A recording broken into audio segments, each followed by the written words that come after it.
Good morning. I'm Damian Collins, Member of Parliament and Chair of the Joint Select Committee on the Draft Online Safety Bill. I'm delighted to be here at ResPublica today to discuss the bill and the work of the committee, along with Andy Burrows, the Head of Child Safety Policy at the NSPCC, Anna-Sophie Harling, the Online Safety Principal at Ofcom, Mark Johnson, the Legal and Policy Officer at Big Brother Watch, and Peter Wright, Editor Emeritus at the Daily Mail Group. So we've got a panel that cover many of the big issues in the bill in terms of harm, particularly harm to younger people, press freedom, and the tension that exists between the regulation of speech and freedom of expression, the tension that has always existed in law between people's rights to speak freely and the harm that that speech can cause others. It's, for me, come at quite a timely moment because the Joint Committee is working towards the completion of our inquiry, scrutinising the online safety bill. The role of the committee, a committee of both houses of Parliament, is to produce a report for the government and for Parliament, going through the bill in its draft form line by line and making recommendations for amendment where we believe the case has been made for change, and explaining how we think the bill will work in principle and how the regulatory regime will work once created. We have a mandate to complete our deliberations on the 10th of December, but for people who are listening in the room and for people watching online as well, I would just say that just on that particular point, it doesn't mean to say we will report on the 10th of December. We have to have completed our deliberations as a committee by the 10th, but it would be fair to assume that we will report around that time.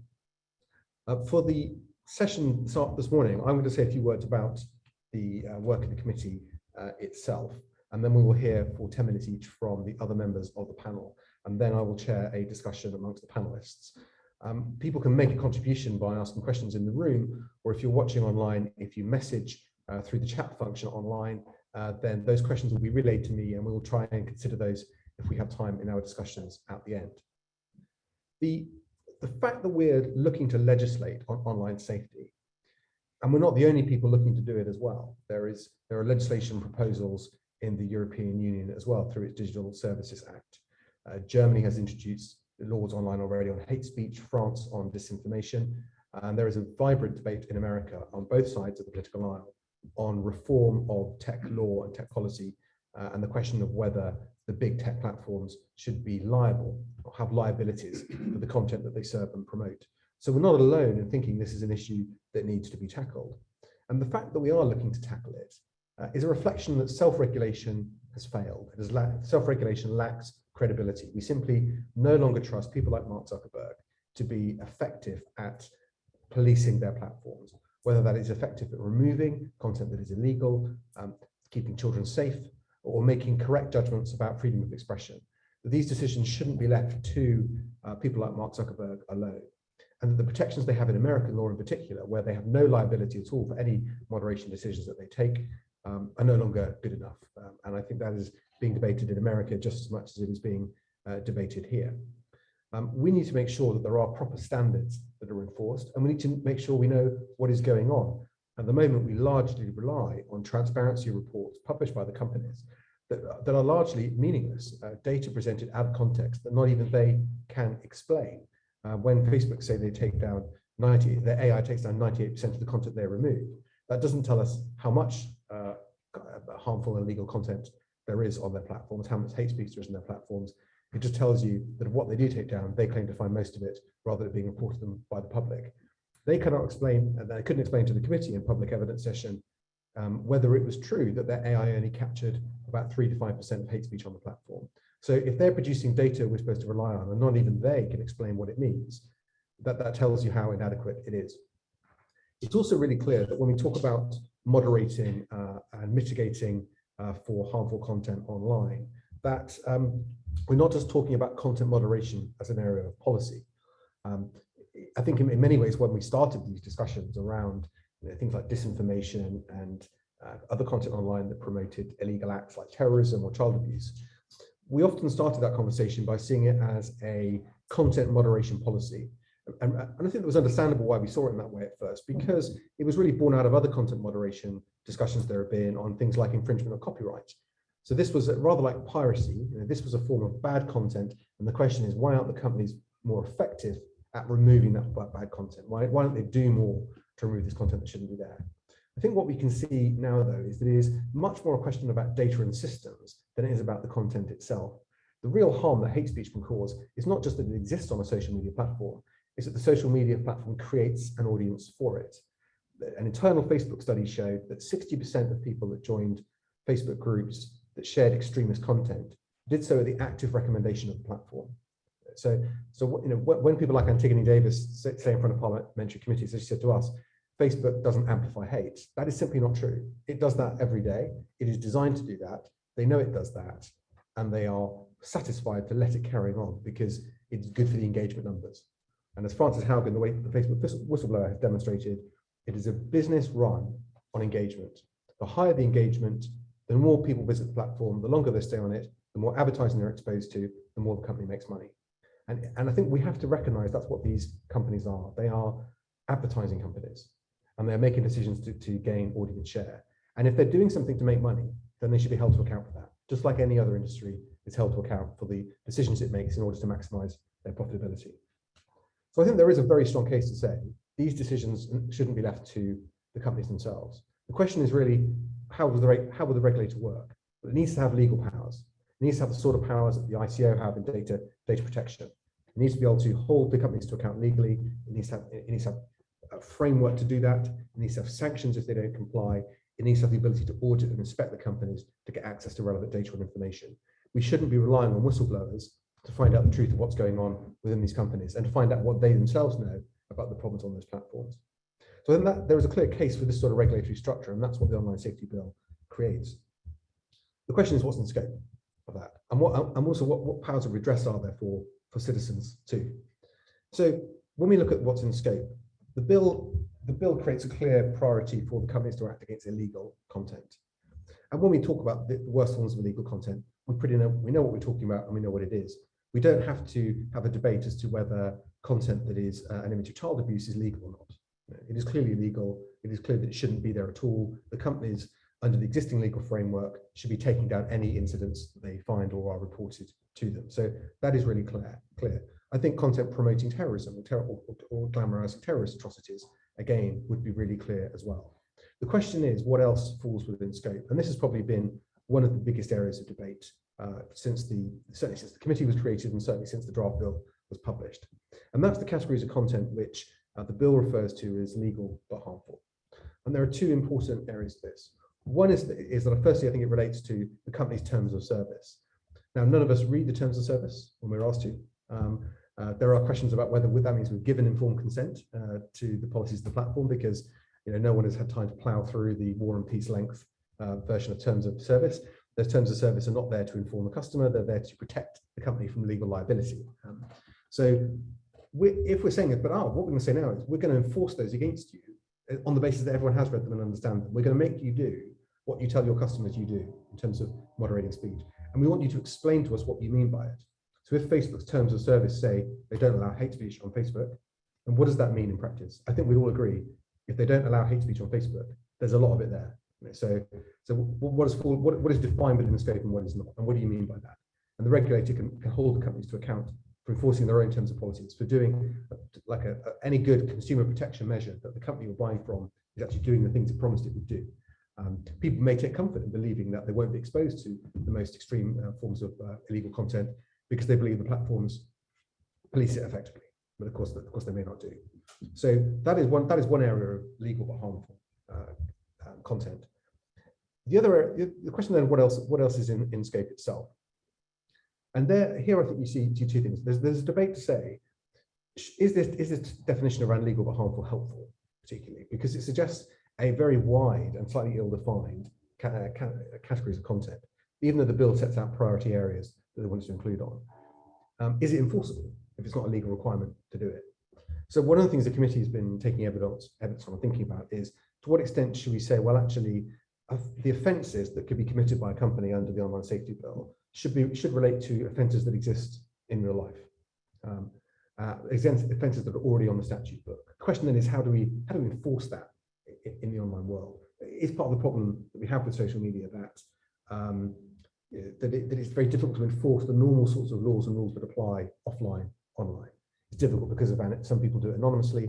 It's difficult because we don't have access to all the data and information we would need in order to do it effectively.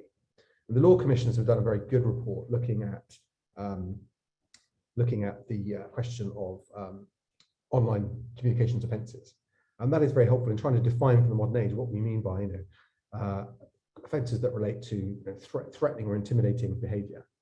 Then the question is when has a threshold been reached, at which point it seems likely that an offence in law will be committed, and therefore it requires some mitigation. The regulator will have to apply a test that's different to what a court of law would do, which is to say that an offence has been committed. There was a clear failure to act, and therefore the offence has been created. We clearly wouldn't want an enforcement regime around these sorts of offences based on simply whether a court had ultimately found the offence had been committed after the act. The question will be, what threshold would there be for determining that an existing offence in law is that imminent, likely, credible threat, and therefore some content moderation should take place around it. So these are discussions the regulator would have to have with the companies to create that sort of effective code. There's then, of course, the question here, and this is something we will discuss this afternoon as well, what about other areas of media? What about the press? Are they caught up in this area of regulation as well? Well, the bill creates clear exemptions for news companies and for journalism within the code. But we do need to think within that, though. Is that just a freedom not to have their content considered by the regulator as part of the online safety regime, because there are other mechanisms for redress that exist, and therefore they should be pursued? We don't need the regulator to be taking on the space here. But does that include not just protections around taking stuff down, or does it include protections over what's allowed to be there at all? Should a tech platform have the right to effectively take down the channel of a legitimate news organization because it disagrees with that content? And so these are the sorts of protections we have to consider within this, and recognizing that what happens on user-to-user social media platforms and services, what happens on search engines, is not just about how citizens find information they want to find, or how it's promoted to them, and the relationship between the platform that hosts and promotes it and the person who's using it, but also other businesses whose businesses will rely on being able to use those platforms to reach their own audiences as well. What rights do they have in that context too? I think finally I'd just say as well, as well as considering, there's the regulatory structure, the question of what's in scope, there's a question of the future-proofing it as well. What is the role for Parliament ultimately to decide what's in this regime? Are we just going to give this power to Ofcom and they'll run away with it? The bill also gives a lot of power to the Secretary of State to amend the code, really without any kind of affirmative procedure in Parliament. Is that right? Ultimately, we're talking potentially about important powers that could affect people's rights, and therefore, who gets to decide, and what's the mechanism for that? So ensuring that the regime, once created, can be flexible for the future, can be adapted and amended for the future is really important, and making sure there's some proper democratic accountability for how those decisions are taken. So in the 10 minutes I have, I think that's really what I wanted to cover in terms of the system that we have. And now each other member of the panel is going to speak for 10 minutes, setting out their views on the bill, and then we'll have question and answer. And the first person I have on my list is Andy Burrows. Thank you. So it's just over 4 years now since the NSPCC, as a somewhat lonely outsider at the time, recognised that self-regulation was not working and was not going to work to protect children from the inherently avoidable harm that we see day in, day out. And we've come a long way in that time. Clearly now we've moved from a position where for many years we heard that this was too big, that this was too complex, that we were looking at business models that were too complex for legislators to understand, to now getting into the nuts and bolts of how we can legislate to effectively protect children online. And there's three main points that I would really like to land. Firstly, this is legislation that originally started out as a child protection measure, and we have to recognise that, that this will be an important part of the child protection regime that needs to be fit for purpose for decades to come, whilst balancing the various other fundamental rights at stake. The objective should be very much about preventing what is inherently preventable harm. We are talking about abuse that is being enabled and facilitated by online platforms. We shouldn't be fatalistic about this. There is an opportunity to disrupt and to prevent abuse, which we know that is taking place at scale on social networks, on gaming platforms, and the like. But the draft bill does not go far enough if we're going to meet that very clear objective of preventing avoidable harm. And I'll come back to speak about some of the areas where we think that needs to be strengthened. Just to try and put this into some context, though, our research shows that around 200,000 teenagers have either sent, received, or been asked to send sexual content with an adult, which we consider to be the indicators of grooming behaviour. So this is a problem that is happening at scale. We've seen over 18,000 offences in England and Wales of sexual communication with a child in the 4 years since that came onto the charge sheet. We've seen the annual number of offences increase by 60% over that period, and that in and of itself is only a drop in the ocean of the problem. We know that the dynamics of this problem continue to change as we see new functionality being added onto social media. Think about, for example, the way in which live streaming and video chat, inherently high-risk features for children, are now a core part of the design choices that platforms have made.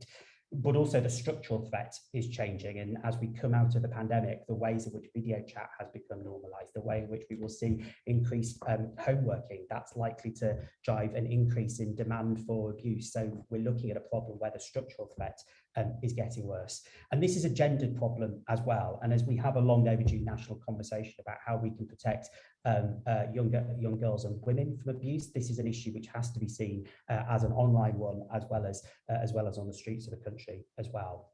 So our starting point for regulation has been absolutely that platforms are not neutral actors. For years, we have seen design choices being taken which have increased the risk posed to children. For example, the way in which friend suggestions are used by groomers to be able to contact large numbers of children at scale, and then to commence a grooming process that starts if a friend request is accepted, indirect messages, and then those children are moved on to other sites. There's a simple fundamental argument here about parity of protection in other aspects of children's lives. If we're talking about children at the playground or children at the swimming pool, we have an expectation that there are basic safety measures in place. And online, let's remember that children will not see the distinction between online and offline worlds in the way that we perhaps as adults will. This is a fundamental part of how children spend their days. It's an area of high risk, and it's an area that should see children receiving the same protections as they do in the physical world. And this is not the first time when we've seen a market reach the point where we can be clear that regulation is needed. And when we've seen discussions on internet governance and the decisions taken by platforms themselves really not pay due regard to the fact that 1 in 5 internet users here in the UK are children, and they are inherently vulnerable by dint of being children. So this legislation is absolutely vital to ensure that then this is no longer what's very often a choice for companies about whether they protect children effectively. This has to be baked in from the start. As we look through to what the regulation should look like, and we obviously now have the draft bill that Damian's committee is working through, it is hugely important that we start from the basis that the upper limits of what is possible and necessary to meet this threshold, that we should be doing everything we can to prevent avoidable harm, is the upper limits of what platforms already do. We know that there are significant gaps in the child protection response. We've heard in recent weeks from Frances Haugen and the disclosures that she has made about how Facebook has not done enough in respect of children's safety and well-being. We've seen other whistleblowers make some very significant and disturbing allegations about the systemic shortcomings in detecting and disrupting online abuse.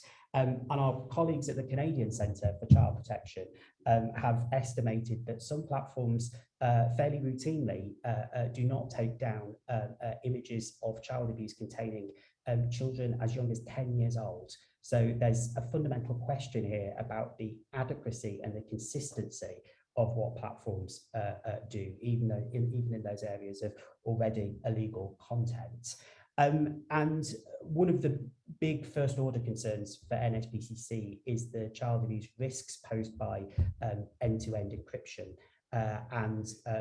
This is an area where there was a balance of fundamental rights to be struck, and clearly the privacy benefits of end-to-end encryption are clear.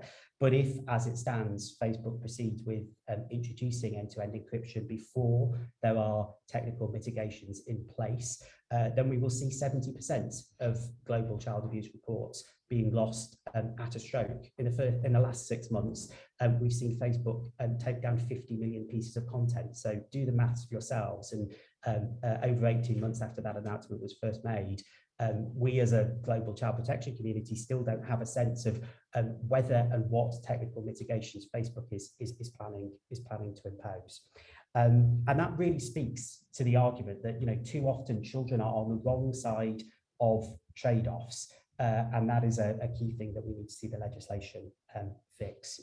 Briefly, a few areas where we want to see the bill being strengthened.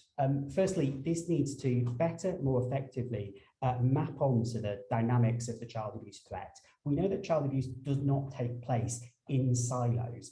We see very well established grooming pathways that will start on open sites like a Facebook or an Instagram or a Snapchat before abusers migrate children onto other sites, onto encrypted messaging sites, onto live streaming sites.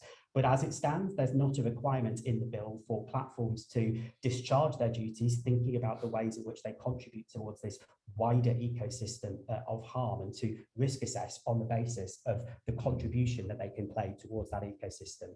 And one of the areas which is particularly concerning for us in terms of the balance between freedom of expression and child abuse is around a very disturbing trend that we're increasingly seeing, which is a fairly chilling term of tribute sites.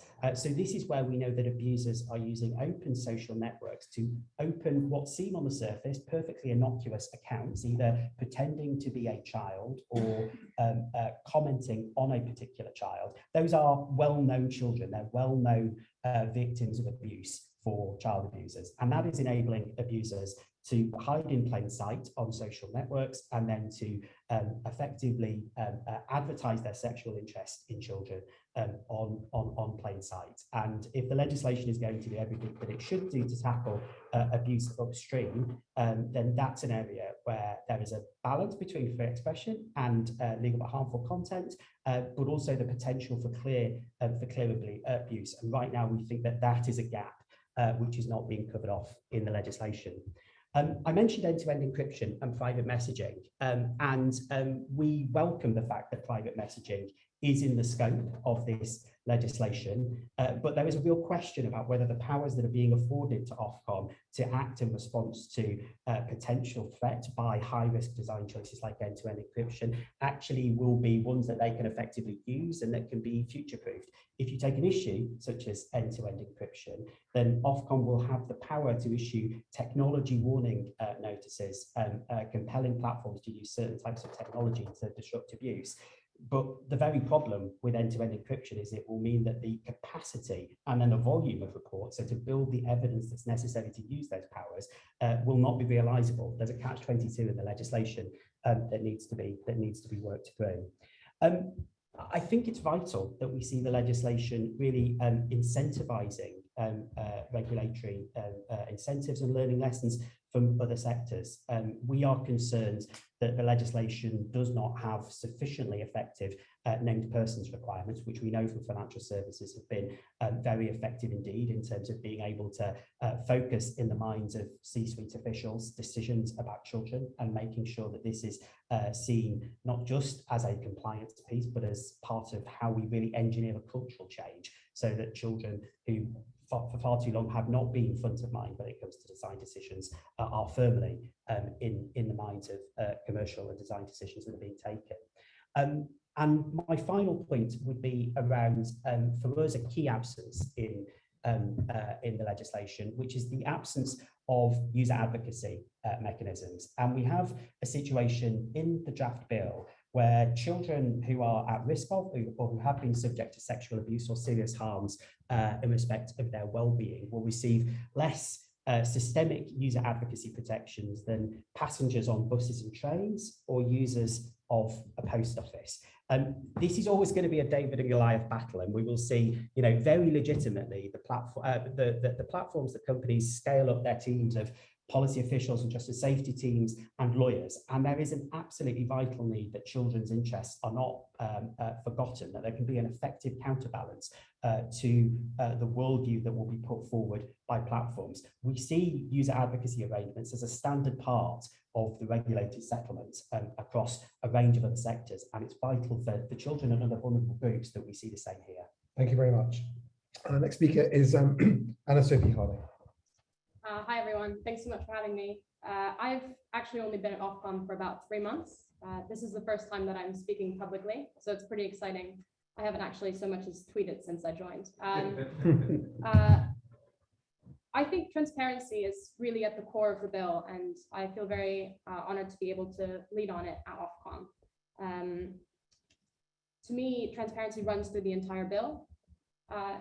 Transparency means that platforms need to provide users with information about what type of content and behavior is and isn't allowed on their platforms, and when accounts are deleted or content is removed, why that is the case and where there might be recourse. Platforms also need to be transparent towards the public at large through transparency reports and also impact assessments that show the ways in which their systems and processes might impact user privacy and freedom of expression. And of course, platforms need to be transparent towards Ofcom through comprehensive risk assessments, through responses to information gathering requests, and also by providing internal research they might be doing, and generally cooperating with the regulator. But Ofcom also has sort of transparency or obligations. It needs to be transparent towards platforms and towards the public at large about proportionality and why it's taking the steps it's taking, why it's sending out the information requests that it's sending out. And Ofcom is also accountable, of course, to Parliament and needs to hold itself to account through reporting on progress it's making as it upholds its safety duties. Transparency builds trust. It holds platforms and Ofcom to account, and it also helps to empower users to make more informed decisions about their online lives. So I'd like to spend the next couple of minutes running through what the bill actually gives Ofcom in terms of transparency powers and why these are pretty fundamental towards our approach to tackling certain harms like disinformation, and also how they are really at the core of our approach to regulating algorithms, which is a hot topic at the moment. So at the most basic form, Ofcom will send out annual notices to category 1 and 2 platforms, which are large and risky user-to-user platforms and search engines. These notices will set out the information that platforms need to disclose in their annual public-facing transparency reports. These reports will have a variety of different audiences. There'll be the users, parents of users, Parliament, other regulators, advertisers, and the platforms themselves. And if executed well, they'll hopefully empower users to better understand and make decisions about the platforms that they're using on a day-to-day basis. They'll help inform Ofcom's own strategy, where to enforce and how best to work with platforms to make overall effective systemic changes. They'll inform our media literacy strategy by giving us insight into what interventions work best. And hopefully they'll also provide effective incentives to platforms to make the right decisions as to how best to protect their users, while also caring about trade-offs like freedom of expression. Ofcom also has to publish its own transparency report. We use information gathered from the platform reports and also information gathering our own research, that of third-party organizations, potentially like the NSPCC. And we use this report to provide the public with an overview of the landscape at large, progress that's been made, and any gaps that are still outstanding. And ideally, we may also be able to publish more ad hoc reports. So, for example, around things like elections or when there are big events or incidents that have occurred online, or merely to report on the effects that a certain product change has made on the user experience and whether that's proved to be particularly risky. We also have pretty robust information gathering powers. So to help inform where we might enforce or how we might regulate, we can ask platforms for a range of information and internal documents and meetings. And this is a really important and simple part of the bill that will be required for us to make significant advances in holding platforms to account and providing much needed transparency where it is lacking. If we do suspect a compliance failure of some sort, we can also commission what's called a skilled persons report. which means that we or the platforms can appoint a highly specialized individual to essentially go in and produce a report where they go into the platform and essentially assess whether or not there has been a compliance failure. And this is especially relevant in cases where we might not have the in-house expertise and want an independent assessment. And finally, we also have 2 years after royal assent to produce what's called a researcher access report. So we have that time to communicate and engage with researchers and academics, with civil society organizations, the ICO, and a range of stakeholders to produce a report on what's holding back greater access to data for researchers from platforms, what the legal and privacy implications are, and then to produce a report that we give to the Secretary of State with recommendations about how best to facilitate greater researcher access to data. And we may also provide guidance to platforms, although sharing data with researchers at this point is not mandatory in the bill.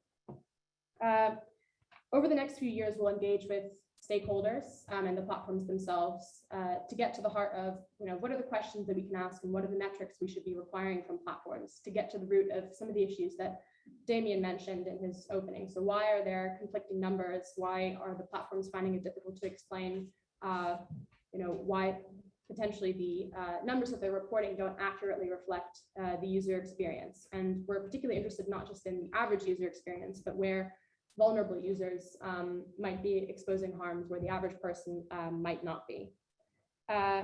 So understanding this question of what data to ask for and what questions to pose is crucial to achieving meaningful transparency.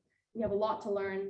The landscape is dynamic and constantly changing, and we need to stay on top of it. And the same can be said for our approach to algorithms. So I want to say from the outset, there's a lot of conversation about sort of bad algorithms and the idea that all algorithms, when they're used, mean that the platform is automatically putting its profits above user safety. And that's not entirely true. Someone much more technically savvy than I once said that everything that we see online is some combination of data, codes, and algorithms.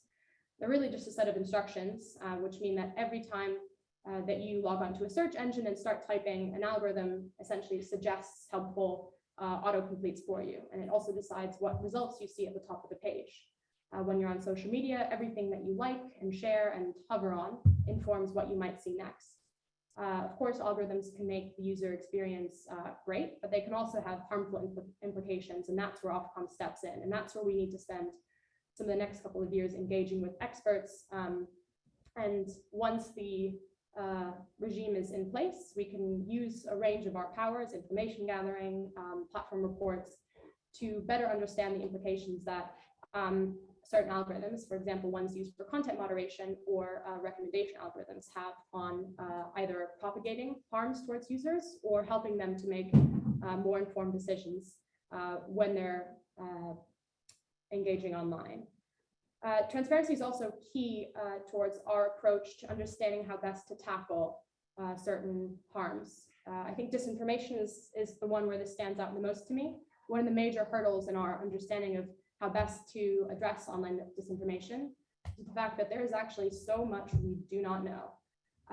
The platforms are sitting on a lot of data, and questions about how big the scale of the problem is, who is behind the problem, to what extent are bad actors manipulating systems to spread disinformation, and crucially, what interventions work the best, and if those work, why aren't they being used?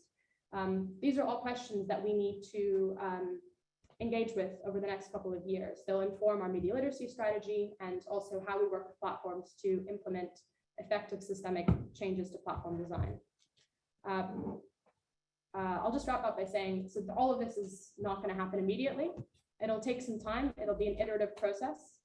And the first transparency reports will really be about setting a baseline for transparency to understand which questions and metrics yield the most insight and which most accurately reflect user experiences. In the meantime, we'll be regulating UK-based video sharing platforms like TikTok, Snapchat, and OnlyFans. We'll have the opportunity to try out some transparency under that regime, which is currently live. We have information gathering powers, which we can use to ask platforms for data. And next autumn, my team will be producing the first ever annual report on the state of so-called video sharing platforms in the UK. This also will be an iterative process, but it's an important first step to establishing a flexible transparency regime that takes into account the dynamic nature of online harms, the diversity of platforms in scope, holds platforms to account, powers users, and sets up independent and effective oversight of the industry at large. Thanks. Thank you very much. Our next speaker is Peter Wright. Thank you very much indeed. I'm going to speak quite closely about the position of news and news publishers under the draft bill. We find ourselves in a slightly ironic position because over the last decade, news publishers have done a great deal to expose the sort of content that is available and indeed pushed at users online, and a number of us have actually campaigned for legislation of this sort. I'm sure that there are no publishers which are not supportive of the core objectives of the legislation. But at the same time, there is a problem, and it is a fact that the internet is increasingly the main medium through which people access news. Ofcom's latest media consumption survey shows 73% of the population use the internet for news. For young people and people of minority ethnic background, the figure's considerably higher, and it's increasing all the time. So if the purpose of the bill is to sort of use the jargon to clean up the internet, it's vitally important that in trying to prevent harmful content reaching vulnerable people, that the bill doesn't also block reliable news from responsible providers. As it stands at the moment, the bill does recognise this problem, but it only half addresses it, and I'll try to explain why that's the case and what can be done about it. It's very clear, at least to me from reading the bill, that news publishers own websites when accessed directly by the public are not in scope, so they won't be affected. But there is a huge mass of traffic which doesn't come to news publishers' sites directly, but by referrals from Facebook, Google, other social media. Probably, if you exclude apps, it's probably about 50% of traffic. Probably that's our figure, but Mail Online is probably more for some other websites. And in this instance, and the bill is quite hard to read at some points, but as I read it, the duty of care under the bill does not oblige platforms to moderate news content, but nor does it stop them from moderating it. And the problem, as we perceive it, is that the underlying principle of the bill is to force platforms to block harmful content by imposing draconian fines and possibly criminal prosecution of named executives. Now, faced with the possibility of fines of up to 10% of global turnover, or criminal prosecution of named people, we fear that the platforms are going to set their algorithms as broadly as they possibly can, and to block anything which looks to them remotely risky. And the problem there is that algorithms are not the magic wand that the platforms and many other people would have you believe. They are only as good as the people who create them, and we know, because we're dealing with them every day, they are often erratic. And there are certain things that algorithms have great difficulty with. And one of them is judging context. And context is how you tell the difference between a terror video put up by a terrorist organization and a news report which may use very similar footage. This is something which Google themselves and some of the other platforms refer to in their own submissions to the Joint Committee. Alongside that, we also have grave concern about the definition of legal but harmful, which it seems to us, well, it is in the bill, anything which could cause physical or psychological harm to a person or group of people. Now, how you then convert that into reality when faced with a piece of content is going to be very difficult, and there will certainly be a lot of people out there, and we see this happening every day in our universities, who insist that anything which they find offensive is also psychologically harmful to them.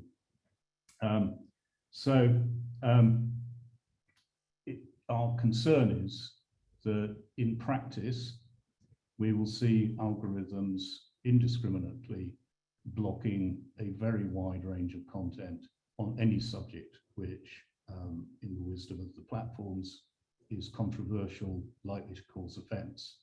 The very things, I'm afraid, which form the substance of news stories.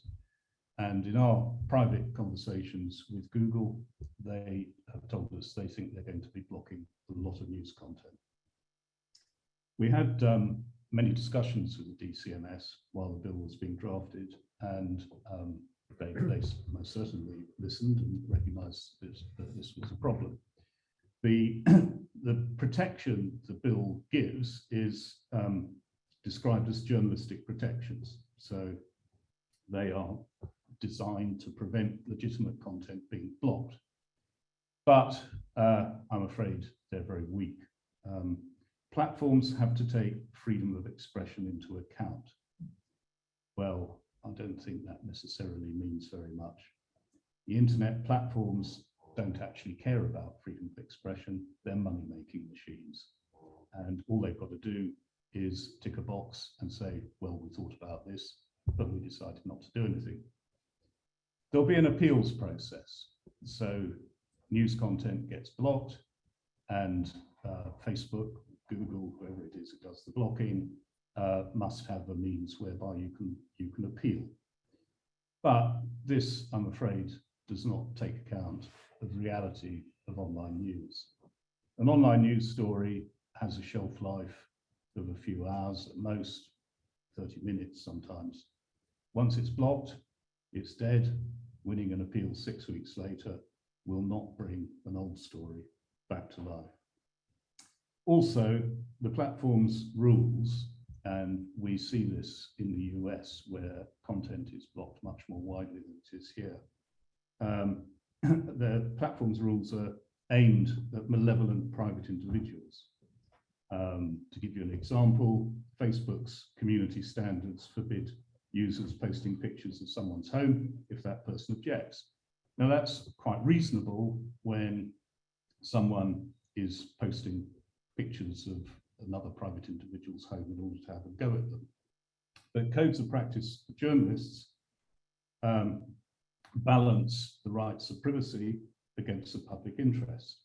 And sometimes where, I don't want to give too many examples, but where you're doing a story about perhaps a politician who is allegedly on the take, a picture of a home may be very important from a journalistic point of view.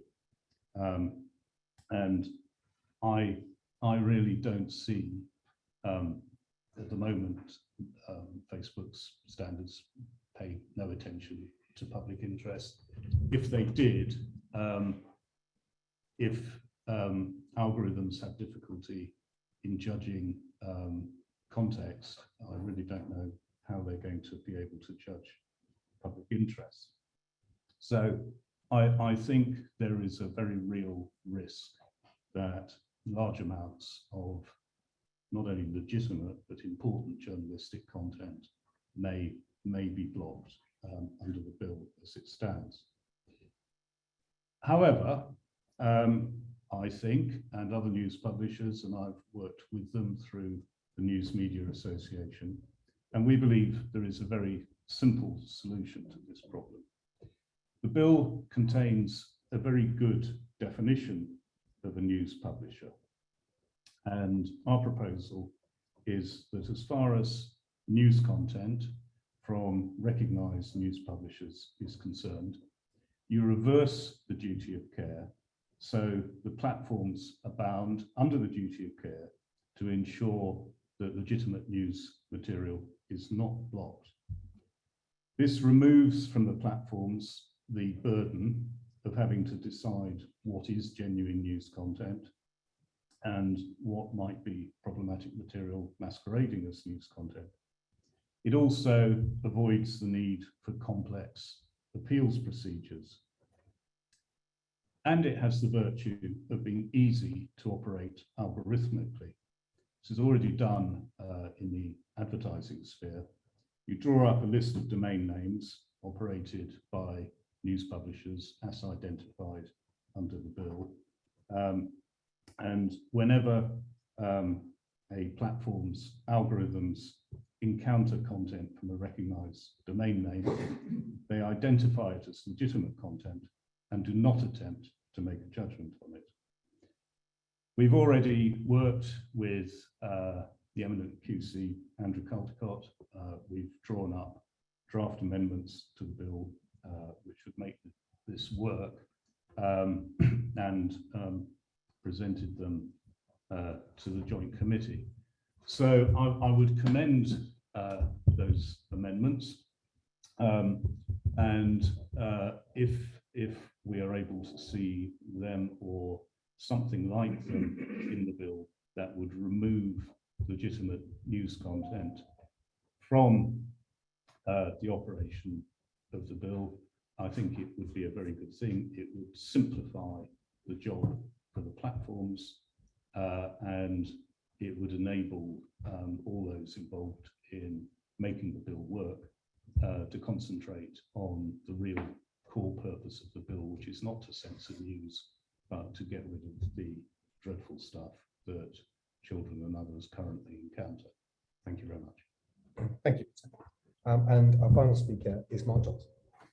Well, thank you very much for inviting me here to speak to you today on such a fantastic panel. I'm very grateful for the opportunity to speak about a piece of legislation that is undoubtedly causing concern amongst many across the rights sector. I know that we'll all approach the bill from a different angle today, and I think it's important to set out my appreciation early on for many of the challenges in the online space. I can see a need for better processes around dealing with abusive and criminal content online. In fact, in some regards, I kind of wish that the online safety bill would better address some of these problems and set out how online platforms should work together in a more joined up way with law enforcement. However, the concerning focus on free speech and lawful content which flows throughout the bill is what I intend to address today. In particular, I'd like to draw attention to clause 11 of the bill, which addresses content which is harmful to adults. This clause effectively requires larger regulated services to address lawful content which is deemed to be harmful to adults in their terms of service. I'm afraid to say that the specific targeting of lawful expression is what makes this bill one of the most dangerous of free speech in living memory. We're placing lawful communications in the crosshairs of censorship by foreign companies with state backing. It's the detachment from the rule of law and proper due process on one of our most fundamental rights, which effectively makes this bill as it stands a censor's charter. The practical impact of clause 11, which I've just set out, will be to cause platforms to effectively falsify their terms of use, which they'll then be legally obliged to uphold. Now, making tech giants' terms of use synonymous with law and making their bar the accepted standard of speech online is a very problematic step. And let me give you a few examples of why that might be the case. In many areas, platforms' rules are entirely nonsensical. As we've already heard, for the most part, they are there to protect themselves rather than their users, and I think we can agree on that. But on YouTube, for example, ex-service personnel are treated as having a protected characteristic. That is entirely inappropriate and could actually shield those who previously had a monopoly on lethal force from criticism or ridicule. The likes of Facebook operate a hate speech policy which does not take account of context or even nuance in general. Some research that we undertook found examples of the platform sanctioning gay men for writing things like being gay would be so much easier without men. We also found examples of women having their posts removed when they made comments about women's toilets being disgusting under the platform's hate speech, hygiene, inferiority policy. So clause 11 of the bill means that these nonsensical policies would be mandated by the state as platforms would be compelled to uphold them consistently. I mean, ultimately, censorship is about power, and under a regulatory system which actually strengthens the hand of tech platforms in many ways, those without it will suffer the most. On the current trajectory, the end point with this legislation is that we end up with a system where there are things that you could say in the streets, but you couldn't say online. And I think this really poses a fundamental threat to the marketplace of ideas, ironically, in a place which generally has made it easier to share thoughts and to communicate them. In addition to that, the legislation is also rife with other problems. And I think one particular area which is there's been a lot of consensus around throughout the course of the pre-legislative scrutiny committee has been that throughout the bill, it's quite clear that the executive has far too much control over the regulatory regime, leaving the whole system really open to politicisation. The bill as it stands would mean that the Secretary of State of the day would have the power to set priority categories of content with very little parliamentary scrutiny and give direction to Ofcom so that it must give regard to the government's strategic priorities at any given time. And these are clear examples of an excess of executive control, which could have real ramifications for freedom of expression. Just to touch upon some other areas of the bill which really ring alarm bells, they include the reserve provision to criminalise tech executives. This is a move which has actually previously been threatened by the Modi administration in India to Twitter staff who refused to remove content which was inconvenient to the government there. Its inclusion in the online safety bill is quite concerning. But I think probably one of the most concerning features in the bill is actually the threat of blanket ISP blocking. To be clear, this is a nuclear option which should not be imposed on a social media network in a rights-respecting democracy like the UK, and effectively threatens a sudden communications blackout. It's quite similar to a kind of Chinese-style firewall, effectively. The introduction of Germany's NetzDG law in 2017 led to the emergence of copycat models in countries such as Russia, Venezuela, and also Turkey. And unfortunately, if many of these authoritarian provisions remain in the UK's own domestic legislation, it is likely that we would probably embolden other malign actors around the world too.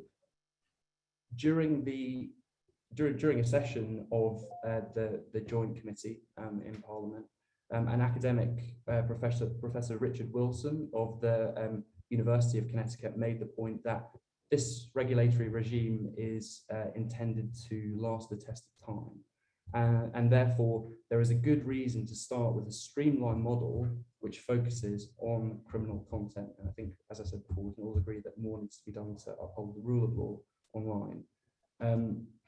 This would give us time to carefully scrutinise the bill in all its successes and failures as it becomes practical. regulatory regime. At present, the bill is in danger of ballooning out of all proportions and becoming a kind of Christmas tree as different groups try to add a variety of different elements to it. As I said before, I have no doubt that more can be done to uphold the rule of law online, and I'm sure that is a point where this panel will be in agreement. But if policymakers get this legislation badly wrong, it will have lasting consequences for our ability to communicate freely for decades to come. Thank you.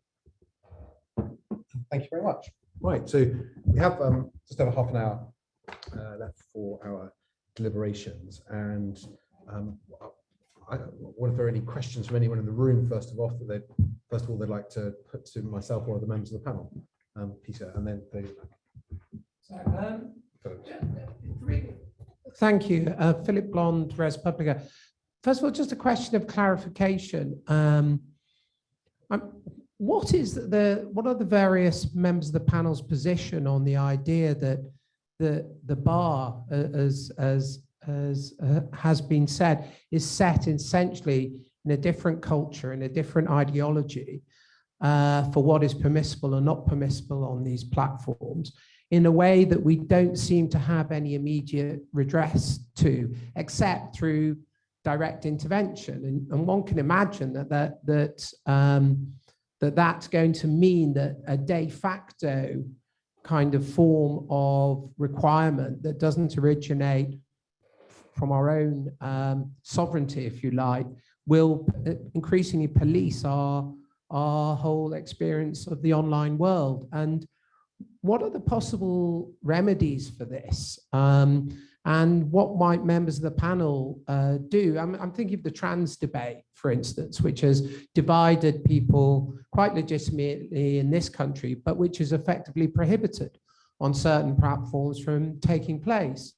And since, as it were, the British system prides itself on nurturing liberty, how can this be sort of better guaranteed? So I'd just be very interested in the various takes of members of the panel on this issue and how it might be best addressed. Thank you. Thank you. Anyone like to go first? Well, I mean, this is certainly one of our concerns, and there was an incident last year when talk radio was removed from YouTube because some of the guests on some of its programs had voiced views which, in the words of Google, who own YouTube, did not comply with the consensus of opinion of governments and health authorities worldwide on the subject of COVID. This was a decision taken by an algorithm in America, and as a result, a well-established and well-respected British radio channel was just arbitrarily removed. It was quickly put up again, but this is an absolutely clear example of how people in America write algorithms that they take as their paradigm some sort of view of the consensus of world opinion, which they've somehow formed, although no one at YouTube would be an expert, and then arbitrarily shut people down. A similar example is both Facebook and Twitter for the whole of the first year of the COVID crisis, blocked any content which suggested that COVID might have been the result of a leak, lab leak at the Institute of Virology in Wuhan. After the presidential election, Joe Biden announced a government commission to look into this theory, and suddenly they both reversed it. So there you have British journalism on a very important topic being censored by platforms in the US trying to anticipate American government policy. I mean, this just can't be right. Anna-Sophie, how do you think Ofcom will resolve these issues? I think there's a real argument to be made that having an online safety regime in place will actually help solve a lot of these problems.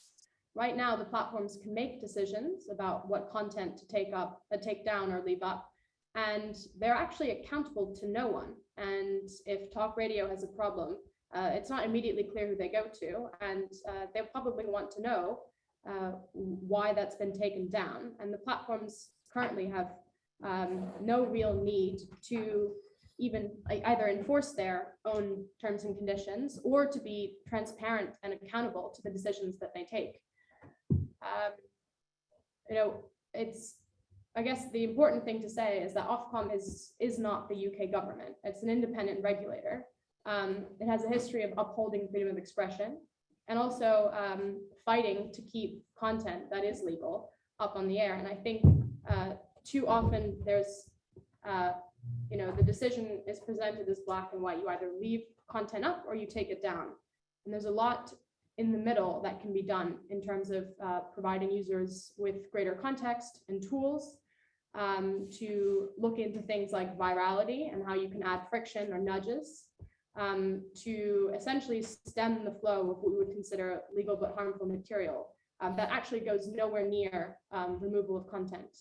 And just to the question that you've just asked, I think if the bill is in place and the regime is up and running smoothly, you would have a system by which platforms know that they're accountable to a regulator for decisions about removing content, especially around conversations like COVID or trans issues, where they have to be transparent about what their internal policies are.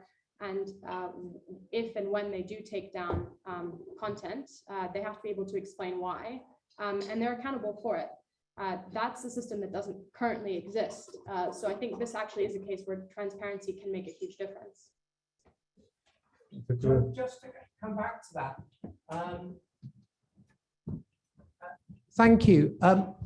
The trouble with transparency is you can be transparent about the fact that a platform isn't really going to listen to you. Transparency itself doesn't deliver everything. You can be transparent about a hierarchy of power. You can be transparent about your indifference. So what's not clear to me in the bill is that there's a positive power in terms of the powers being reserved for the Secretary of State. So what seems to me could happen if the bill in its present form is passed is in effect the platforms have a de facto power internally within themselves to license or not license contact, to take debates. And it's not immediately clear what the pathways are. You say it will be. I don't think it is quite so clear what the powers are in order, for instance, say you're a radical feminist who wants to contest the current transgender assumptions that are governed by people who live in California. It's not immediately clear that you would have the time, the energy, the resources to appeal the various decisions. I mean, what we know from enforcement of tech is they delay all the time, they delay decisions, they take months and then the news is lost, the debate is lost. So what sort of proactive, you've got to be more than transparent, you've got to be proactive to generate liberty. And do you feel that the present bill and Ofcom's understanding of the present bill gives you the idea not to just be reactively transparent, but proactively protect traditions of domestic liberty? So it's quite a big question. Yeah. I think, and as far as my understanding goes, and Damian, correct me if I'm wrong, Ofcom is what's considered sort of a systems and processes regulator. So we won't adjudicate on individual user complaints. There are things called super complaints, but Ofcom's not going to be the body that decides, your content's been removed and here's the recourse, or here's what's right and wrong. We won't get into decisions about content insofar as anything illegal is concerned. The thing that we're trying to do, and I think what the bill is trying to do, is to set up an independent regulator for the systems and processes that govern how platforms are trying to protect users from harmful content. and decisions they make around that. And I think as an independent regulator, we would look at, is it easy for users to find information about what's allowed, what's not allowed, and when content is removed, or if someone wants to engage in the debate, is the platform accessible? Does it have the systems and processes in place for reporting and flagging functions, and for users to find recourse with the platform themselves? So we're looking at that system at large.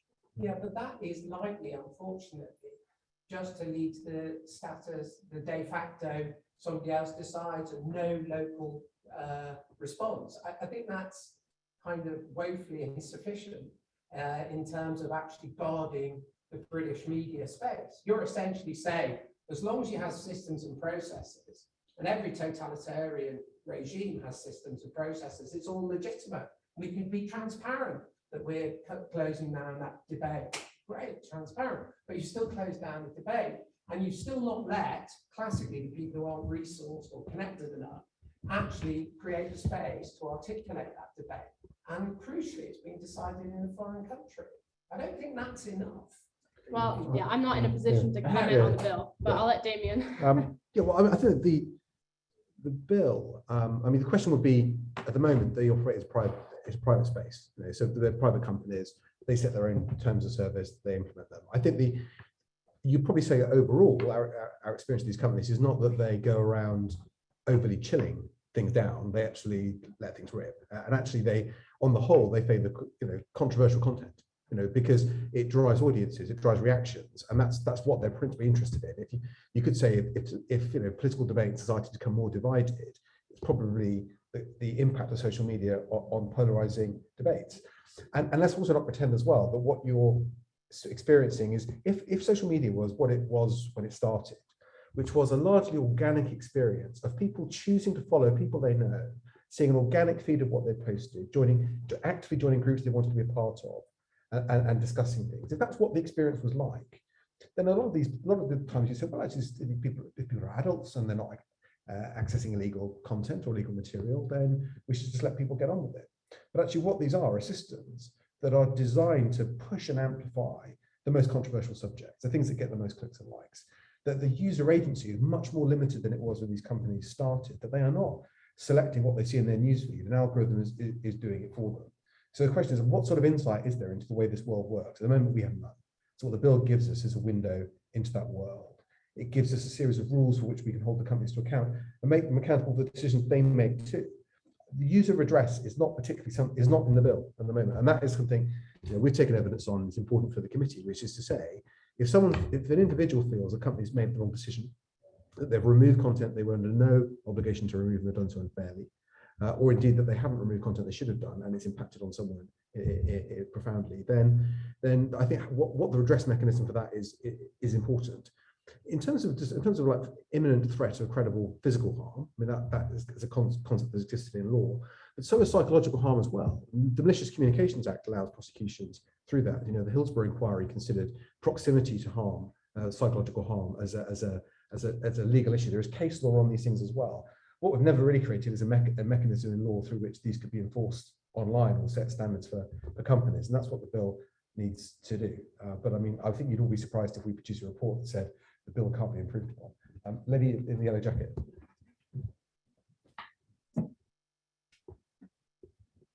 Hi, thank you so much. My name is Aninya Udaporo and I run an EdTech called Enrich Learning. Thank you for the very informative panel. I have a question about Web3. So I am very much of the Gen Z generation. I'm 23 years old, and the move for us is very much to Web3. At the center of Web3 is decentralization. So for example, if we take an app like Twitter, which is, I'll be honest, where I find all my news information, if we include this new Web3 decentralization where the organization Twitter itself has no power over censoring what is put out there, how will this online bill protect people like myself and anyone who decides to use these apps from these dangers? So I'll probably put your question to the panel. What do you anticipate those dangers being for you personally as a consequence of that?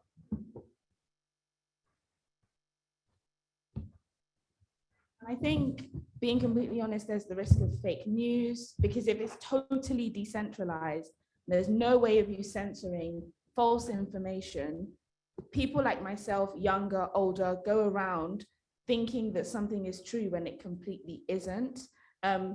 We can get into things like the risk or the harms around maybe eating disorders or mental health, and the information that can be seen on apps like TikTok, which in my opinion is a microcosm of what decentralization really looks like. You know, how will the bill kind of move with the times? You cannot be blamed for producing a document at the same time where the web is literally going into a completely new phase. But what I do ask is, how are we going to make sure that this online bill stays relevant and keeps up to date with the constantly moving trends, because tech is fast moving?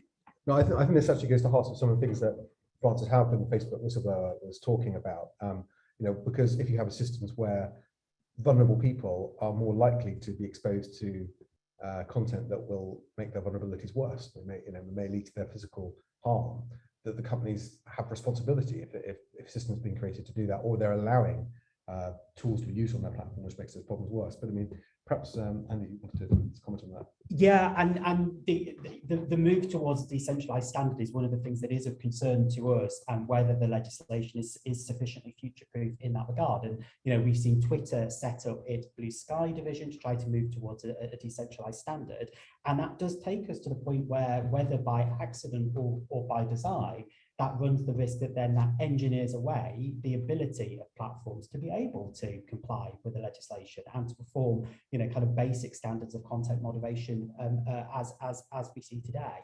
And I think this is an area where we do need to see close scrutiny about how we can ensure that the legislation is more future-proof. Because if we play this example through, let's say that Twitter then does move to a decentralized standard.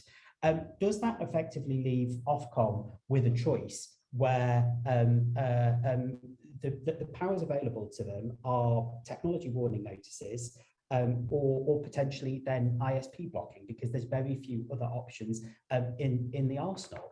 And you know, I think this is one of, not necessarily all that many areas where NSPCC and Big Brother Watch would both see, you know, the kind of the potential chilling effect of ISP blocking. You know, that ISP blocking may well have a role to play for very small sites where it's very challenging to get any form of leverage over small companies that don't comply, over particularly malign actors. But do we want to be in a position where, because the legislation isn't being effectively future-proofed, Ofcom basically has a decision between ISP blocking, because it's the only tool that's available for a large site, or it's effectively then unable to regulate in the way that the bill sets out? And I think decentralization is a very real pressing example of where we need to see the future-proofing being addressed.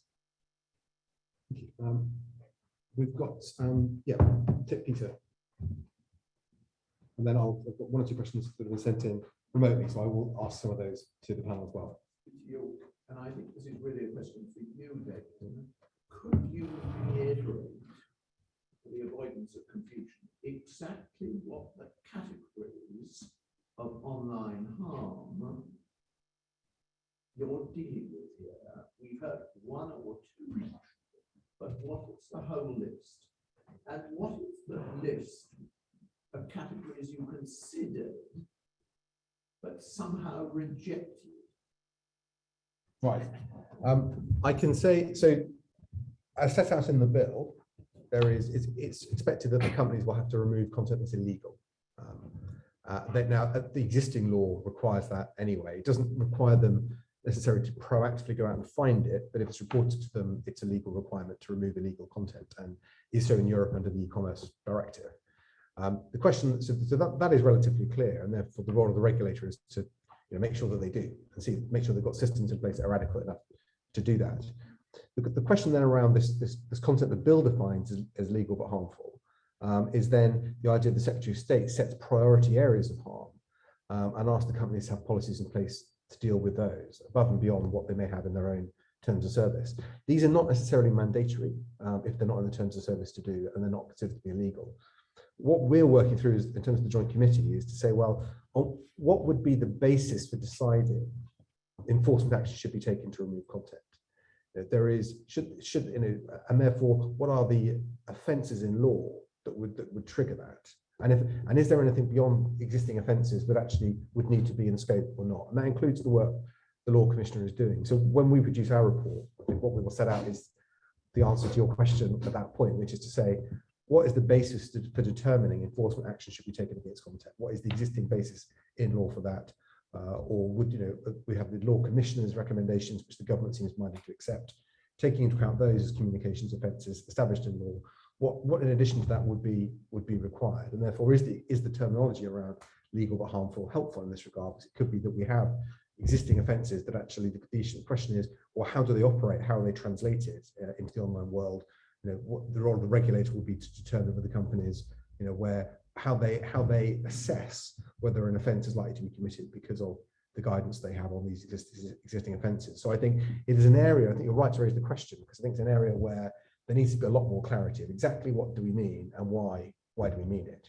If it's child abuse, it's clear, it's illegal, it's really clear. Or some of these other categories, I think there's a lack of definition around exactly what we're asking the companies to do.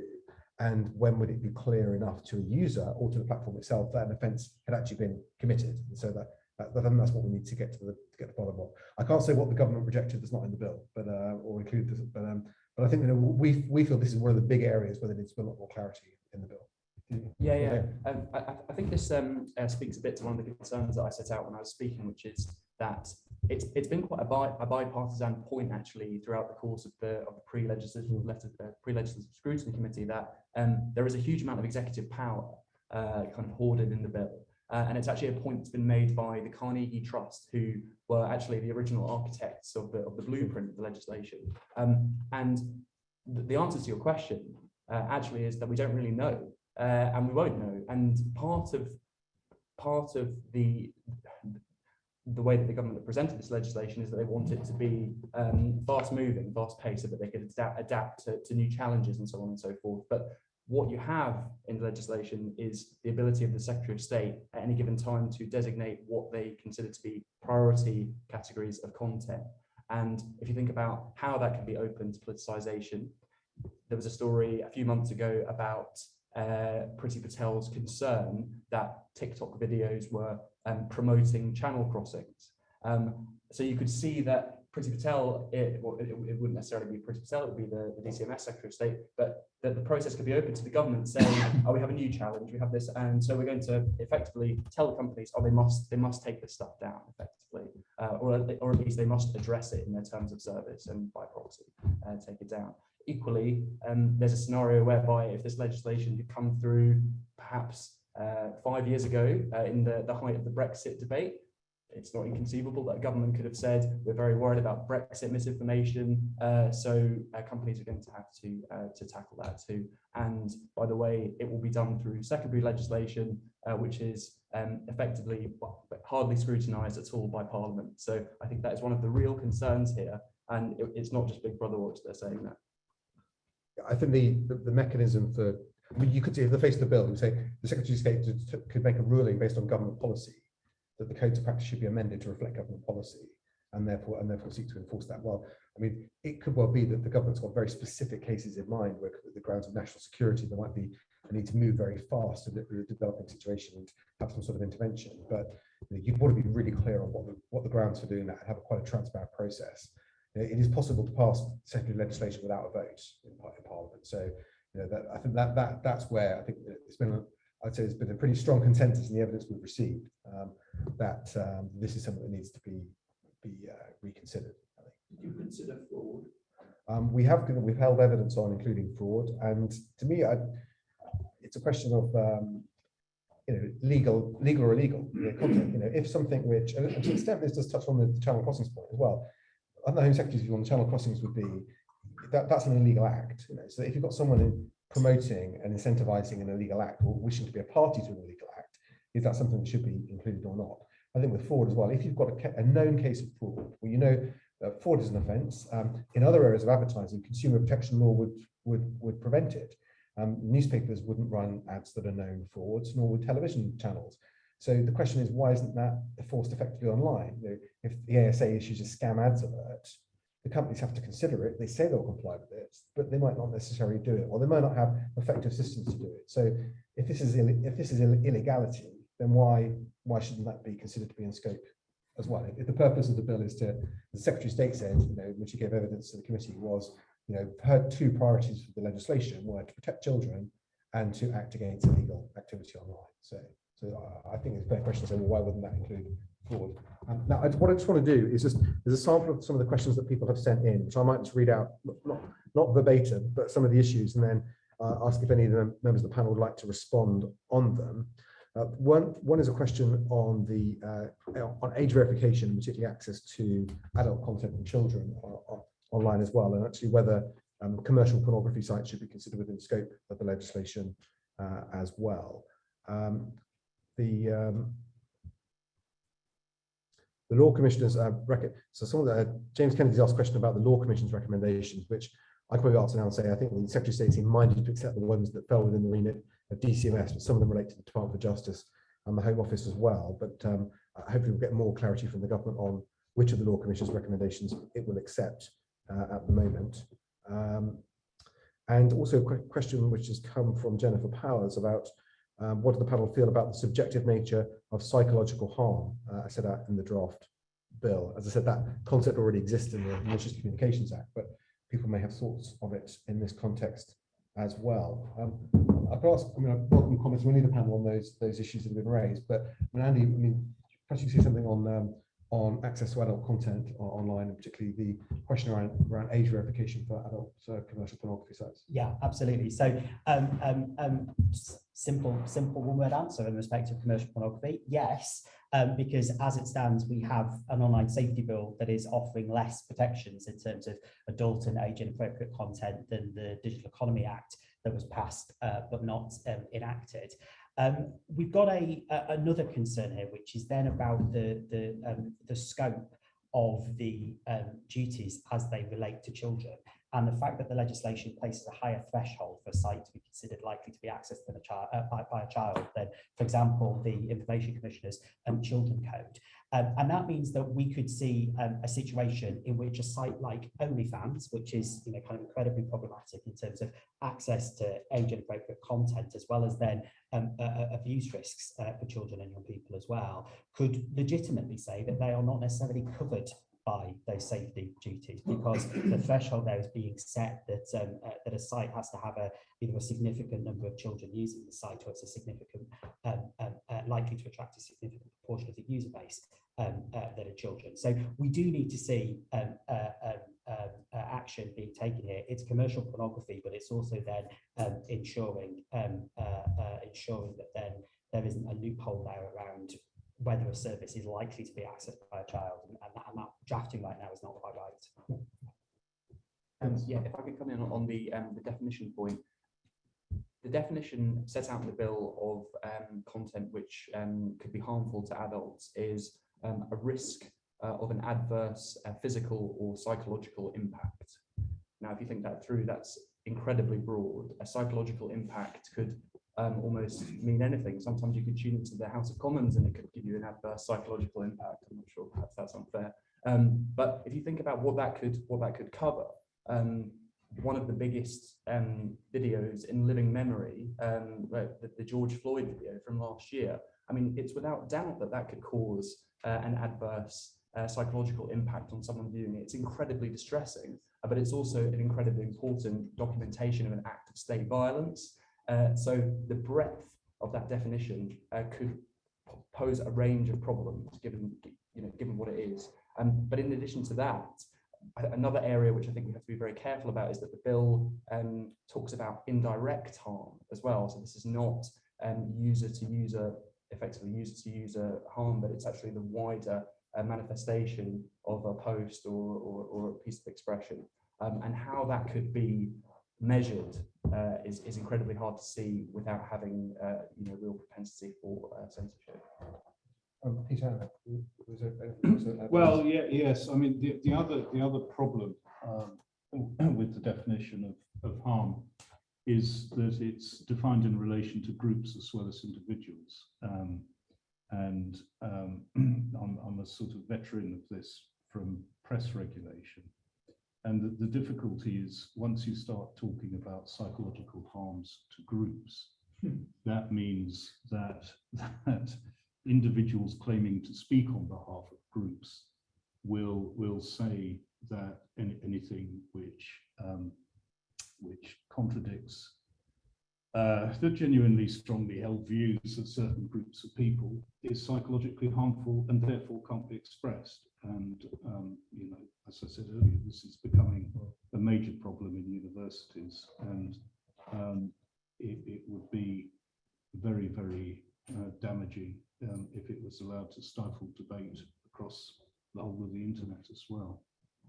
It would be fair to say though that would be a massive leap from where we are now in terms of psychological harms in law, where there's quite a significant threshold of demonstrating how to tell a significant real world impact on somebody rather than just been offended.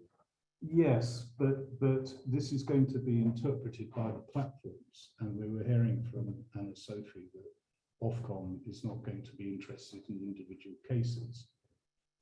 Now, individual cases are exactly what we as news publishers have to deal with, and so it'll be done by algorithm, and someone in California will decide that, and that, you know, there's an extraordinary debate at the moment going on about the use of pronouns in news stories. And someone in California will decide that, for instance, there's a debate about whether when transgender people appear in court, whether they should be referred to as women or men. And there are very strong views on both sides on this. But the claim will be made on both sides that if you refer to transgender people who identify as female but have male genitalia and then appear in court because of in a rape case, people on both sides will say that it is highly offensive to my group to refer to this person as a woman or to refer to them as a man. Now that's a sort of highly charged single example, but this will start being a problem in all sorts of debates where there are groups of people who feel that they are discriminated against in society, and that certain types of news reporting add to that discrimination, and there will be demands that anything which doesn't conform to the current agenda, whatever that may be, is taken down. Well, I think there's obviously a question about, as you rightly said earlier on, should new news organisations be within scope of this? And there's a separate question then about saying, so should psychological harm be one of the harms that the regulator holds the platforms to account for once their policies are? Because there could be I think we've had a lot of evidence in the committee about saying there could be people who receive, you know, these sort of online pile-ons of racially motivated abuse at individuals. That could have quite a profound effect on somebody. Therefore, we're trying to assess here, you know, harm not based on an individual piece of content. Someone that says something I take offence at, but what are the user experience of someone who is bombarded constantly with content which is, you know, highly abusive? Is what should the regulator expect the companies to do in that sort of situation as well, where partly that could be removing content. It could also be looking at whether it's right that content should be amplified in a way that it is as well. Yes, I mean, this is why I think news content should be removed from the bill, and it becomes much easier once you're dealing with individuals. But I still think there is a danger. I think it would be much better if the Law Commission proposals were affected, and that the bar was content that is illegal, rather than content which is self-evidently not illegal but someone doesn't like. Yeah, I think I agree with that. What the bill has to give is absolute clarity as to whether it's like that. Yeah. Well, if we could take a final sweep, there's questions in the room. I'll take all of them. I can see two hands. I'll take them both and then see if there are any final comments. I think gentleman here and then at the back. Thanks. Glenn Tarman from Full Fact. Just building on from the point before, there seems to be a lot of store of just holding the ground around illegal content. But there are evidence of real harms from harmful misinformation, disinformation, and so on. And none of this will resolve that. The status quo isn't enough, as we've already said. But it seems to me in this whole time that you've chaired the Joint Committee, we just haven't had from government the indications enough of the priority harms, specify the harms, because we've got this abstract notion of harm that we aren't reading in parallel to real harms. We've seen with Carnegie has said, well, uplift public safety, uplift integrity of the elections, take it to the highest order. Let us all understand what these harms really are. And so I just wondered if the panel had any kind of views around that backdrop, which perhaps hasn't helped us along the way. And equally, probably hasn't helped us around freedom of information as well, because you've got lots of companies that could just tick a box, say we've done it. Whereas really this could be a very, very powerful bill for freedom of expression and also those kind of approaches to harms that put citizens and good information first rather than take down censorship. It just seems we've not been put in a good, you in particular, I think, at the Joint Committee. And I just wondered if there was different views from the panel around that and how we get forward on this. Sure, thank you. And the question at the back.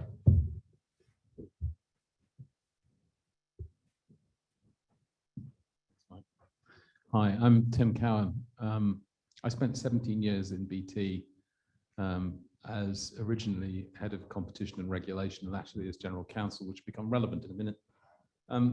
It seemed to me that Peter Wright made a very compelling case that the speed of process can affect the outcome.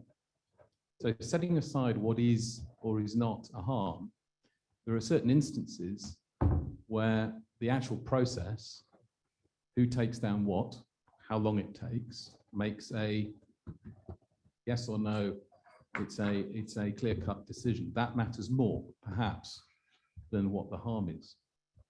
So if you then look into the online harms bill and say, well, okay, what's the speed of process? Where's the mechanism through which the speed of process operates?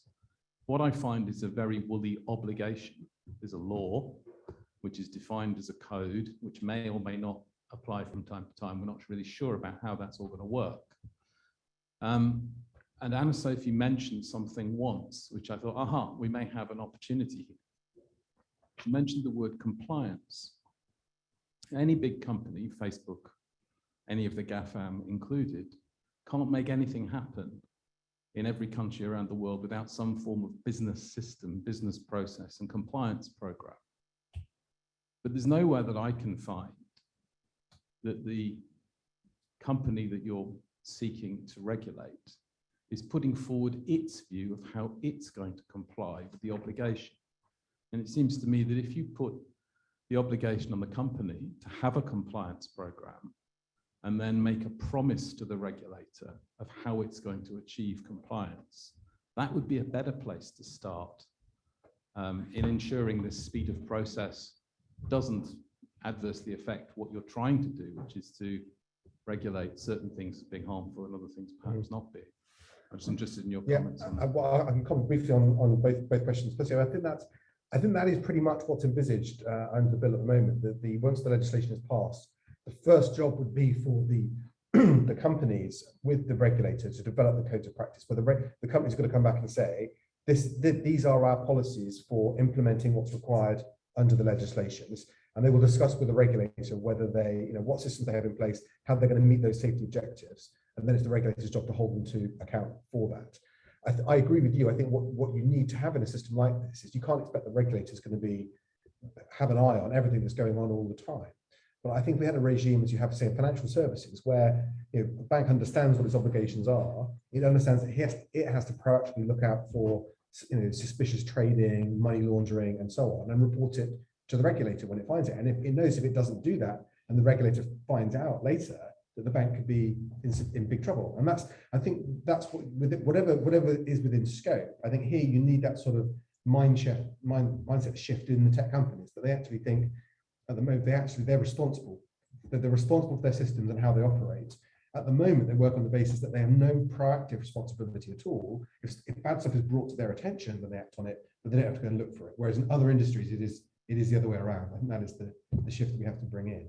To your question on, I mean, the government, I think, said they published a bill in May. They've given it to us to have a look at, and we'll come up with our views. So we will have views on a lot of the issues that we've discussed when we publish our report. And as I said, I think definition. I mean, I would say from across the board, for the evidence we've taken on this bill, is that better definition is one of the things that people have called for. Both the tech platforms themselves, as well as many advocacy groups, say that they think it's not clear enough what the actual provision should be. On disinformation and misinformation, well, again, I think it's, if the government accepts all the Law Commission's recommendations, recommendations around enforcement on things like knowingly false content as well, it starts to bring some of those things in. I think as well, Parliament's going to pass a new elections bill. If you're creating offences in electoral law, then wouldn't they be an offence if it's committed online as well? If we found the Russians, as they do, targeting ads at UK voters in an election, that's an offence in law. That's illegal. So the question there should be, well, at the moment we envision the law as being we have to go after the Russians and find out who's doing it in St. Petersburg and try and extradite them and arrest them. But couldn't we say to the platforms, why are you facilitating a crime? Why are you facilitating an illegal act? You shouldn't be running these ads because it's clearly an offence that's been committed. You can see it. You can see who bought the ads, the currency they used, where they're based, what they're being used, the nature of that advert, and it's quite clear that's against the law. Therefore, why are you letting it run unchecked? But do any members of the panel wish to respond to those last two questions? I mean, I have to say on misinformation and disinformation, we do have some concerns about particularly the kind of elasticity of the term misinformation, often being coined now for a range of purposes, sometimes where it's views that someone doesn't like, right? But by all accounts, if you look up a dictionary definition of misinformation, it's effectively being wrong. It's effectively being wrong, saying the wrong thing. And I think we could get into some quite dangerous territory if, say, for example, and the government did say, by the way, in their press release when they released the bill, that they did want to include misinformation and disinformation in some way or form. It's not mentioned in the bill, but if it did, say, become a priority category of content that had to be dealt with, how that could be done without really damaging implications for freedom of expression, I think are really hard to see. But Peter set out a few examples previously about the case in Wuhan. But the thing is, with all of these things, there's often it runs contrary to the development of knowledge. During the course of the pandemic, at the very start of the pandemic, Facebook were censoring posts that advocated mask wearing. They took posts down which said that people should wear masks. Now, the science has changed somewhat since then, and now the inverse is the case. And now we get to a position where the opposite is true, and they will take down posts of the contrary. But in that area, you can see a development of knowledge. Now, someone could be wrong there, but actually they might be right 6 months later. And that's the difficulty, because what you get into there is effectively truth arbitration from tech executives in Silicon Valley. Yeah, I can sort of add a bit to that, because in America, for entirely different reasons, I mean, the Facebook suffered a massive advertising boycott last year. It sort of arose out of the whole Trump controversy. But as a result, they began a much more active policy on misinformation. But of course, they don't employ anybody who's capable of making the judgments. And so what they do is they farm it out to people who they call fact checkers, who they license and fund. But these are not all disinterested organizations like Full Fact, for whom I've got great respect. They are, some of them are rival news publishers. They also farm it out to groups who only fact check on single issues, and whose backing and funding is not terribly transparent. And both we and The Guardian in America have had problems with fact-checking by people who are trying to apply the sort of standards you would apply to a peer-reviewed scientific paper to a 10-paragraph news story, and you know, it doesn't work. You know, you can't in a 10-paragraph news story list every contrary view to the view that the piece of information that is being transmitted. But Facebook happily block that sort of content sometimes because a fact checker has said they should. It is, I mean, one of the problems with reporting events, particularly in the scientific area, is people are increasingly trying to apply standards of absolute truth, and journalists are very rarely in a position to be able to establish absolute truth. You can say for certain that person X has said Y about subject Z, but whether what person X has said is in itself 100% accurate, you're often not in a position to say. You're only reporting what's been said. There is a danger that in trying to combat misinformation, you actually just suppress information.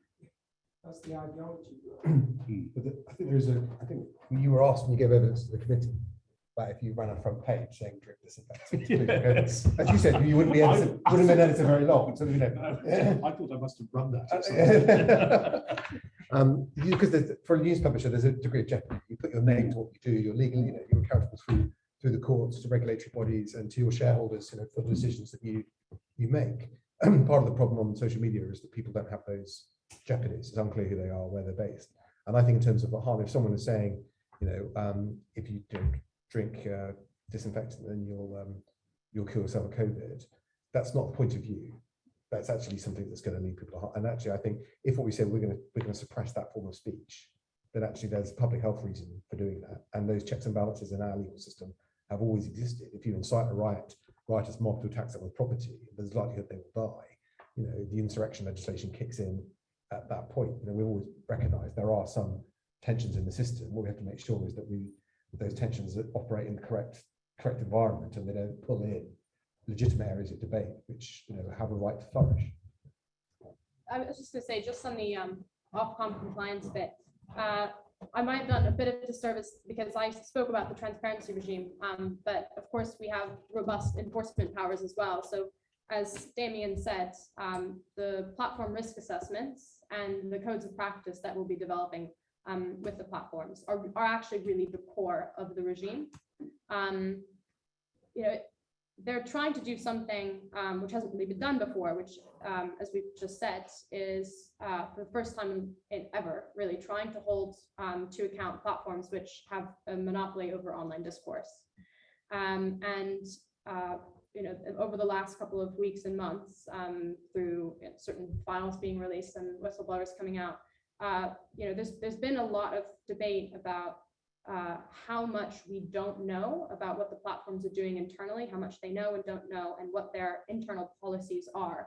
And so I think it's an important first step to get them to the table with some sort of legal liability to actually set out, you know, what they're going to do to protect their users from certain harms, and how they're going to take into account things like user privacy and freedom of expression. Because of course, as Damian says, there are so many trade-offs here. We're trying to create a regime that takes into account freedom of expression and doesn't incentivize platforms to take downloads of content. But we also want to create a regime that doesn't favor the largest platforms with the largest and most advanced content moderation systems over smaller ones and emerging players. We don't want to stifle innovation. So there are a lot of trade-offs here. And I think, you know, from part of the reason why, you know, the most basic thing we can do at this point is to get the platforms, you know, to set out what they're doing and then have us hold them to account, because right now they're actually saying they're doing a lot, but it's unclear as to whether or not that's how their internal processes work, and whether those are fit for purpose. So I think, you know, from the outset, that's probably what sort of version 1 of the online safety regime will look like, and then we'll go from there. But I guess it's world leading, and we're trying to do something that hasn't been done before. with many trade-offs in mind. Can I just quickly come in on that point about compliance? Because I think the compliance lens is absolutely essential here. And the way in which we deliver this is by achieving a culture of compliance. And Damian, you spoke about financial services. There's a range of lessons there about how we see effective compliance in financial services that we can draw on here. So, in terms of transparency, the legislation has strong transparency powers, but it's dependent on you and your team being able to ask the right questions and ask the right metrics. We see in financial services, for example, information disclosure duties. So if you are a person who has a significant influence function, is this something which I need to be telling the regulator about? Because you have those broad disclosure duties there, which aren't in the bill. Similarly, we've had a conversation about personal accountability and how that applies through the potential for criminal sanctions, but actually should we be looking at named persons arrangements here? So if you are a person who is taking a substantive decision about a product and whether or not that will put a user at harm, the idea of personal jeopardy as well as then corporate jeopardy is vital to really help to achieve what we want here, which is that we have the duty of care that is really hardwired into how companies take decisions. Okay, thank you very much. I think we've gone over nearly 20 minutes actually, so we could probably go on all afternoon, but we'll probably draw the formal proceedings to an end there. Thank you all very much for taking part in the discussion, and thank you for the questions submitted in the room and online.